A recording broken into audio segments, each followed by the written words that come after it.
In the sprawling, silent mansion of the Collins family, the only sound was the inconsolable wails of an infant. Outside, the world of New York's elite bustled, but inside, a profound emptiness had taken root since the sudden passing of Mrs. Eleanor Collins. Now, only 3 months old, baby Emma Collins cried with a hoarse desperation that echoed through the gilded halls. Janelle, the young maid, held the frantic baby, her own heart aching with a sorrow she knew too well. The nursery, once a place of joy, felt like a tomb.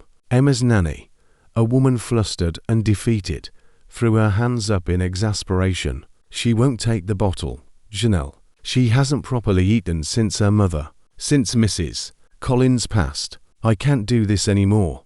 With that, she stormed out, leaving Janelle alone with the small, writhing bundle of grief. Janelle looked down at Emma, whose tiny face was splotched red, and whose miniature fists clenched and unclenched in distress. It was a cry that tore at something deep within her, a visceral memory that she had tried desperately to bury. Just 3 months ago, Janelle had held her own newborn son, a boy who had lived for only a few precious moments before his fragile heart had given out. She remembered the sterile scent of the hospital, the whispered condolences, and the cruel irony of her body continuing to produce milk for a child who was no longer there. Emma's cries were a haunting symphony of her own loss. Janelle tried again, coaxing the rubber nipple of the bottle to the baby's trembling lips. "Please, little one," she whispered, "you have to eat." But Emma turned her head away with a weak whimper, her cries softening into piteous sobs. Janelle's heart twisted. She couldn't stand by and watch another child starve, not after what she had endured. A forbidden, desperate thought bloomed in her mind, and she glanced toward the door, her hands trembling. Mr. Nathan Collins, the reclusive billionaire and Emma's father, had retreated into his work, burying his sorrow beneath an avalanche of business deals and long hours. The staff whispered that he couldn't even bear to look at his daughter, a living, breathing reminder of the wife he had lost. Janelle knew this, but she also knew a baby couldn't live on sorrow alone. "Forgive me if this is wrong," she whispered to the sleeping house. With shaking hands, she unfastened the top buttons of her uniform and drew the baby close. The moment Emma's cheek touched Janelle's breast, a primal instinct took over. The baby latched on immediately, her tiny body relaxing. She began to suckle with a desperate, weak rhythm. Tears welled in Janelle's eyes as she stroked the baby's soft cheek. "That's it, sweet girl," she murmured. "Eat. You're not alone. Your mother may not be here, but I am." She was so engrossed in the moment that she didn't hear the footsteps approaching. A low, sharp voice cut through the quiet of the nursery, making her freeze. Janelle, Mr. Collins stood in the doorway, his bespoke suit immaculate as always, but his eyes were wide with a shock that transcended his usual stoicism. For a moment, the only sound was Emma's gentle, rhythmic nursing. "What do you think you're doing?" he asked, his voice low and dangerous. Janelle's mouth went dry. "Sir, I can explain." "Explain." He stepped into the room, his voice rising with each word.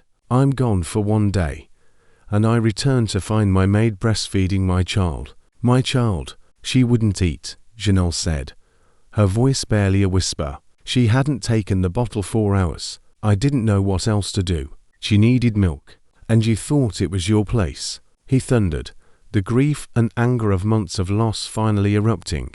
"To feed my daughter as if she were your own. She was starving." Janelle shot back, her own grief and frustration bubbling to the surface. The words hung in the air, defiant. Mr. Collins stared at her, his face unreadable. Janelle looked down at Emma, who had fallen asleep, her tiny hand curled around Janelle's breast. "Fire me if you want," Janelle whispered, but she needed me. The anger in Mr. Collins's face softened, replaced by a deep, weary sadness. His gaze fell upon his daughter. "You are hiding this from me?" he asked, his voice now a mere fraction of its former power. "Why?" "Because you wouldn't understand," Janelle said, her lips trembling. "Because I lost my own baby 3 months ago." Mr. Collins froze. "You did what?" "I buried my son," she whispered, tears now streaming down her face. and my body didn't understand he was gone. I was still producing milk. I saw your child suffering, and I couldn't stand by and watch. I'm a mother. I had to.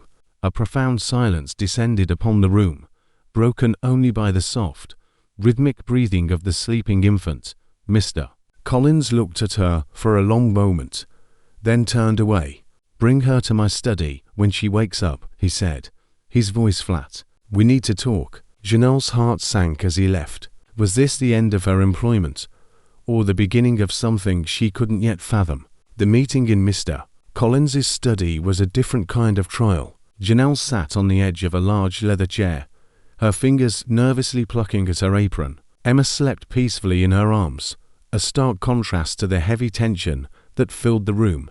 Mr. Collins stood by the window, his back to her, looking out at the sprawling grounds of the estate. You didn't ask, he said, his voice quiet. There was no time, Janelle replied. She was starving. She wouldn't take the bottle. I panicked. He turned to face her, his sharp features unyielding. You panicked and chose to breastfeed my child as if she were your own. Sir, I know it sounds wrong, but after her mother's death, she was refusing everyone. She needed warmth, comfort, and milk. I was the only one who could give it to her. He walked closer, his eyes fixed on Emma's serene face. And what about you? He asked, his voice softening. Didn't you consider what it would do to you? I lost my son 3 months ago. She whispered again, the words easier this time. My body didn't realize he was gone. Every time I felt the milk, it reminded me of him. But then I saw your child, and I couldn't turn away. I had to do something. A long silence stretched between them. I thought I lost everything when my wife died, he said, his voice almost a murmur. But seeing you with her, Emma looks whole again. Janelle blinked in surprise. You're not angry. He slowly shook his head. I was at first, but now I realize I've been failing her, hiding behind my work. You intervened. You saved her. He reached out and gently brushed his fingers across his daughter's tiny hand. She's alive because of you, he murmured. Tears filled Janelle's eyes. I just did what any mother would. That's just it, he said softly. You gave her what she needed most, not just food, but love. He straightened up, his resolve firm. I want you to stay, he said. Janelle's eyes widened. Stay? As a maid? No, not just as a maid. As Emma's caregiver, her second mother. Janelle's heart fluttered. Sir, that's too much. I can't. You already have, he said, a ghost of a smile on his lips. And I trust you more than anyone else now. News of Mr. Collins's decision rippled through the staff. Did you hear? He's keeping her not as a maid, but as family. Some whispered in shock, while others nodded in quiet understanding. Weeks later, Janelle sat on the mansion's patio, with Emma nestled securely in her arms. Mr. Collins watched them from the doorway, a rare, genuine smile gracing his face. You saved her, he said. Janelle looked up, her eyes soft. You saved me, too. For the first time in months, the mansion felt less like an empty shell and more like a home. And for Janelle, the woman who thought she had lost everything, this was the beginning of a new chapter she never could have imagined.